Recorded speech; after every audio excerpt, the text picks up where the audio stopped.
Malien folini tanu otaro kalodoniya ka fo bi ambe jumana mimbe talige marsikalo kle mugan wolonvla san bafla mugan an woro malodoniya ka fo armée a diliko lamako kokura amba foko bravo aux l'armée malienne, bravo au général d'armée Assimi Goïta,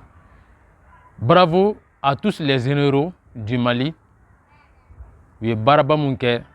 ami wati mina fo bi ka fara Mali fintigela ka bela jelenga koroni klebe bi armée a diliko lamako kokura bamachu bilama a bolonu da kama be a benala na kirache bamachu sanama est-ce atoma ke sisan unu deme ba jakulu o be ka duru do chena kelengele o be ka nu yera di kelengele dongo do kuma kura be ga bo ba dongo do kokura be ga bo ama foko bravo armée toujours. Nous sommes 23 millions de femmes. 23 millions de femmes, je dis bien. Donc jamana inter ami sala ami sa kono wa ami sa no fe oro gumu kono balo dona bi ka fo armée wuli ka job bado sabati kerengerema bamachi jakulu onu udeme ba jakulu belajele ka kabako do kambi akacha bamachi biduru an ko bi munu neutraliser la kerengerema kilomètre bi saba an shegin boyango oni menankan nyogon la no be anga jamana coran fana kata klebi en fan fe ogumun kilengono mamunu bero ku bi udeme ni tajuye pétrole kata se uka matériel informatique ma anuka base munu be ka yoro sigi yoro diuma chogomina ka localisation duma nunu belajelu tasor koina armée bamachi min neutraliser bi akacha bamachi ma bedru bayangoy munu dadiki kerula bi na armée u bo barala mena kamara bolo kono kilomètre bi sabani shegi an mena gan nyogonchela jamana ko ran fa fa mena ga chela orogum ko na yirna ka fo frappe mun kɛra a kɛra an ka sanfɛ pankurun tigilamɔgɔw de fɛ n'an b'a fɔ minnu ma ko aérien minnu bɛ ka boli sanfɛla la ka mamaliw baaraw sigi sen kan su ni tile ka jamana lakana cogo min na an ka dorunitigiw ka fara pankuruntigiw kan olu ye nin wulikajɔ sabati ka fɛɛrɛw ni dabaliw bɛɛ lajɛlen sigi sen kan ka se ka tɛgɛ k'u la cogo min na ka ninnu bɛɛ lajɛlen gosi k'o ninkɛnɛ den tigɛ k'u ni diɲɛ fara jamana bɛ se ka lafiya cogo min na bawo ka d'a kan mɛ n'an y'a f'u ye k'u ka sigi u kɔfɛ u ka marifa bila u kana yafa deli mari fɛ n'u kan ka min kan ka don armée la an b'o don armée la ni min ta fana ye fili jugu min ye i ka nimisa i ka bɔ i ka fili i ka segin ka na armée nɔfɛ a banna i ka na an ka jamana in jɔ ɲɔgɔn fɛ mais n'i y'i ban o ma ka marifa ta k'i b'an kɛlɛ an fana t'i to yen dɛ o kɔni ta kana foyi t'o la donc armée b'o wuli ka jɔ de la bɔ ka d'a kan Mali finitigɛlakaw kalekan don Mali ka yɛlɛma hɔrɔnya a bɛ di malidenw ma jamana fan bɛɛ lajɛlen na an bɛ circuler la i n'a fɔ a ka d'an ye cogo min na bonya kɔnɔ hɛrɛ kɔnɔ an kun kɔrɔtalen fanga min b'an kunna fanga in nakun y'o ye wa fanga in sigikan y'o ye wa jamanadenw fana bɛ fanga in kɔ o de kama an ka yɔrɔw bɛɛ lajɛlen ka libéré san 12 tɛmɛnen kɔfɛ diɲɛ bɛɛ tun bɛ Mali kɔnɔ yan mais olu y'u kɔ don Mali la san kelen kɔnɔ Mali sera k'a ka yɛrɛma hɔrɔnya ta baro ka da olu ye san 12 min kɛ o y'a sɔrɔ hali Mali cɛmancɛ yan fan kun tɛ Mali yɛrɛ bolo nka bi Mali dugu bɛɛ lajɛlen Mali drapeau bɛ ka flotter a bɛɛ lajɛlen na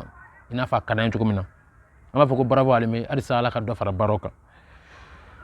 an bɛ to kunnafoni kelen nin kɔnɔ i ka dɔn k'a fɔ nin waati in na an bɛ taa an yɛrɛ sɔrɔ kɛrɛnkɛrɛnma Cour suprême n'a ale wulila ka jɔ ka fara cour d'appel kan an ka kiiritigɛso bɛɛ lajɛlen u wulila k'u jɔ kɛrɛnkɛrɛnma verdict tombera bi affaire min an b'a fɔ ma ko affaire Paramu n'o y'an ka kɛlɛkɛden cɛw kɔrɔw ani an ka kɛlɛkɛden cɛw olu ka minɛsan min baaraw sigira sen kan ni jamana nafolo kasabi dɔ taara da kunna min t'a fan ma dɔn a taa yɔrɔ ma dɔn wa jaabi ma sɔrɔ a la cogo min na bawo ka d'a kan blindé taara ka taa san ka di an ma blindé carton taara san ka na di Mali jamana ma ko blindé o verdict kɔnɔ olu nana ka na tomber o hukumu kɔnɔ i ka dɔn k'a fɔ Cour d'appel de Bamako ale ye i ka dɔn k'a fɔ décision labanw ta ka bɛn ni bi jumadon ye mars kalo tile 27 san 2026 laseliw kɔni kɛra an bɛ waati min na fɔ bi dossier Paramu kan o waati la i ka dɔn k'a fɔ maa minnu bɛ yen nɔ k'a fɔ k'u ɲangina o maaw cɛla an ka premier ministre kɔrɔ mun bɛ tali kɛ Boubou Cissé ale nana ka ni i yɛrɛ sɔrɔ o la i ka dɔn k'a fɔ peine ba o taara ka d'ale ma san 20 bɔyanko kaso o peine dara ale kan Bawo ka daga ni ya taga jateminɛ ni viridigi na maa caman wɛrɛ bɛ minnu jalakila ka fara Bubu Sise kan min bɛ tali kɛ Cɛma Iber Kulubali ale yɛrɛ sɔrɔ nin kɔnɔ ka fara Mamadu Igor Jara ale fana sen yɛrɛ a la ka fara Babaliba ale fana nana ka i yɛrɛ sɔrɔ a kɔnɔ ka taa se Mamadu Lamine Jagite ninnu bɛɛ lajɛlen kan ka san 20 kaso olu kɛ an bɛ don min na fɔ bi verdict tɔnbelen kɔfɛ waati kelen na ni jalagili minnu taara sa i ka dɔn k'a fɔ maa dɔw bɛ yen nɔ san 7 réquisition dira minnu ma minnu ka peine bɛ olu la kɛrɛnkɛrɛnma o dɔw la u bɛ tali kɛ Aminata Doho i ka dɔn k'a fɔ ale b'o la Samuru criminalité ale y'a yɛrɛ k'a fɔ ka fara cour d'appel kan ko n'i y'a taga jateminɛ nin dossier in kɔnɔna na ninnu ka ɲangani wale mun taara ka ɲɛsin u ma kɛra sababu ye u bɛna ni peine sara ka ni kaso kɔni ka o fana kɛ u ka peine b'o kɛ ani fana nafolo kasabi mun kan ka sara u bɛna ka na o nafolo kasabiw sara o hukumu kelen kɔnɔ san 7 kaso o dira maa minnu ma i ka dɔn k'a fɔ olu fana caman b'a la ministre kɔrɔw la n'o dɔ bɛ tali kɛ i ka dɔn k'a fɔ an ka officier dɔ la Sulemani Bamba ale ni Bemba Musa Keita Musafa Darabo ale ni colonel Abdul Wahabu Touré ninnu bɛɛ lajɛlen sen bɛ o ko in na o waati kelen na déclaration kɔni kɛra k'a yɛrɛ k'a fɔ ninnu minnu jatela coupable ye o waati kelen na i ka dɔn k'a fɔ nafolo kasabi fana u b'o sara ka fara i ka dɔn k'a fɔ kaso min u kan ka o kɛ nafolo kasabi a bɛ taa ka t'i jɔ min bɛ tali kɛ 5 millions bɔyanko u kan k'o sara 5 millions jamana ɲɛ ka d'a kan minɛnkolon mun n'o sanna ka di jamana ma